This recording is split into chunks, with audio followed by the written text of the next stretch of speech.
This rubber band changed my life. Okay, maybe it wasn't this exact rubber band, but the one that I use is this one's long lost cousin, and I used it as part of Will Bowman's 21-day complaint-free challenge. The essence of the challenge is to make us aware of our complaints with the overall goal of creating a complaint-free world. The challenge itself was simple in concept. You start with the band on one wrist, and then you switch it to the other wrist every single time that you complain. The goal is to be able to get to 21 days where the band stays on one wrist. Again, it's simple in concept, but the execution and actually finding success with it turned out to be much more difficult in practice. To get the full story, let's rewind back to the person that I was before this challenge occurred. I used to be somebody that would complain on a daily basis about matters both large and small. Though, admittedly, looking back, I realized that most of the things that I was complaining about were very small in the grand scheme of things. Whether it was a long line at a restaurant, a homework assignment maybe that I thought was onerous, a coworker that was annoying me, or weather that was too hot. If there was something that was bothering me, I was almost guaranteed to share my complaint with anybody who would listen. It was my default. Not only that though, complaining was the way that I aimed to be able to connect with others around me. It was how I struck up conversations. Conversations like this. Oh my gosh, the barista at Starbucks completely messed up my drink and used whole milk instead of oat milk. How terrible. This same thing happened to my friend Karen. She had to talk to the manager and get the person fired. I cannot use this. This is so silly. Okay, that may be a bit extreme, but hopefully you get the point. And not only that, I didn't realize how often I was complaining. In other people, it was so obvious to me how they were complaining and how they were spreading this negativity into the world, but I never could see it within myself. Until this challenge. The first few days were way harder than I anticipated. I was switching the rubber band multiple times a day because it seemed as though the complaints were coming out of my mouth before I even registered them in my brain. They were automatic in the worst way possible. But with each switch, I became a little bit more mindful of my complaints. I was still complaining way too much, but I would notice a little bit quicker each and every time. Slowly, I started seeing complaints arise in my mind before I just simply blurted them out, and I was able to ask myself this question: is this really necessary for me to share with the world? In most cases, the answer was no.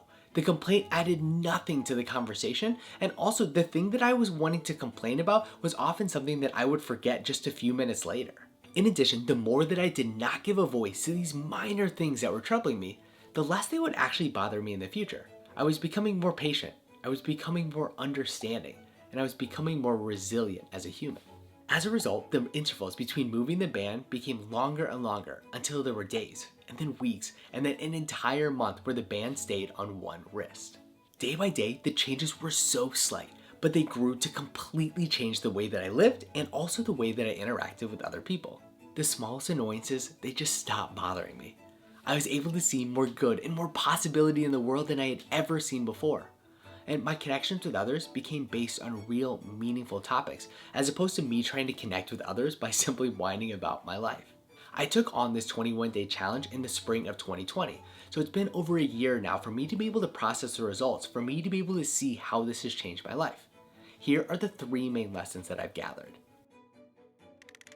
The first is that there are more effective ways for us to communicate and connect with each other than complaining. My complaining was absolutely toxic. Not only would it bring down the energy of a room, but it would encourage others to examine their own lives and think about those areas where they were displeased to add those to the conversation. It was this negative cycle that was starting, where we would each walk away from the conversation a little bit more of a victim, a little bit more displeased with life and on the lookout for those places where life sucks. And for better or for worse, we usually find what we're looking for. Instead, we can seek more uplifting ways of starting off our conversations. It may be more difficult at first, but getting into the habit of connecting based on ideas or areas of life for which we are thankful leads to a more empowered way of living. Lesson 2 is that the point of this challenge is not to completely refrain from sharing what displeases us about the world. It's that we simply shouldn't stop there. Empty positive talk or resisting what we're feeling in the moment are not effective ways of living. Sometimes there really are things that are unfortunate about life. Sometimes there really are things in life that require changing.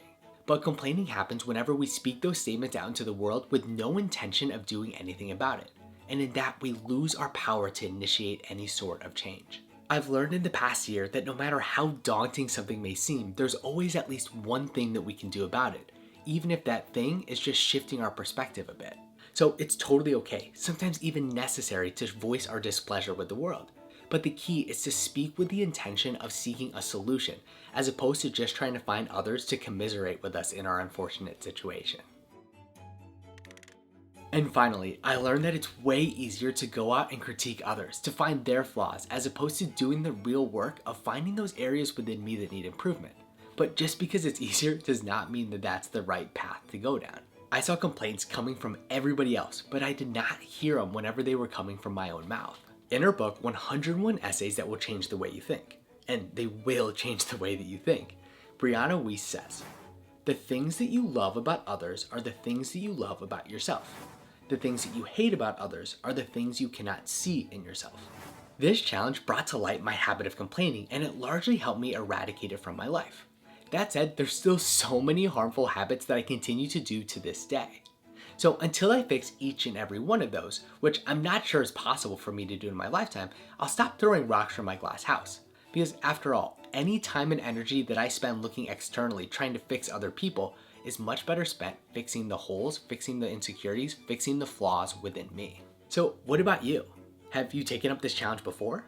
And if not, will you take up the 21-day complaint-free challenge? I would absolutely love to hear about your experience, so please do let me know how it goes if you decide to do it. If this sort of content vibes with you, I would encourage you to hit the subscribe button for more, so we continue this journey together. Either way, I'm sending you so much love, my friends. I hope that today you have the best day ever. Bye now.